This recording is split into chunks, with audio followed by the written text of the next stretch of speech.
Shirwal police station हद्दीमध्ये असणाऱ्या अवैध धंदे करणाऱ्यांना शिरवळ पोलिसांनी दणका दिला असून अवैध धंदे करणाऱ्या 20 जणांची शिरवळमधून धिंड काढली। तर दुसरीकडे फलटण उपविभागाअंतर्गत असणाऱ्या निर्भया पथकाकडून कारवाईचा धडाका शिरवळ व परिसरामध्ये करत कारवाईचा डबल बार चालू ठेवला आहे। शिरवळ पोलिसांनी अवैध धंदे करणाऱ्यांविरुद्ध उघडलेल्या धडक कारवाईचा धसका अवैध धंदे करणाऱ्यांनी घेतला आहे। शिरवळ पोलीस स्टेशन हद्दीतील अल्पवयीन 15 वर्षीय युवतीच्या आत्महत्येच्या प्रकारानंतर शिरवळ पोलिसांनी व फलटण उपविभागाअंतर्गत असणाऱ्या निर्भया पथकाने छेडछाड करणाऱ्या टोळक्यांविरुद्ध तसेच अवैध धंदे करणाऱ्यांच्या मुसक्या आवळण्यास सुरुवात केल्याने अवैध धंदे करणाऱ्यांचे धाबे दणाणले गेले आहेत।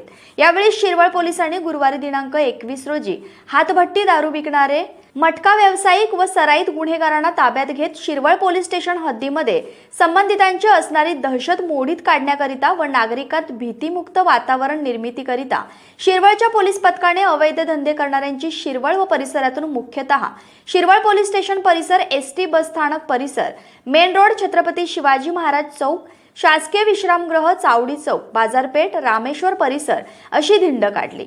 शिरवळ पोलीस स्टेशन हद्दीमध्ये अवैध धंदे करणाऱ्यांबद्दल नागरिकांनी न घाबरता शिरवळ पोलीस स्टेशनला माहिती द्यावी। अवैध धंदे करणाऱ्यांची शिरवळ पोलीस गय करणार नसून संबंधितांची केवळ धिंड न काढता कडक धोरण अवलंबण्यात येणार आहे।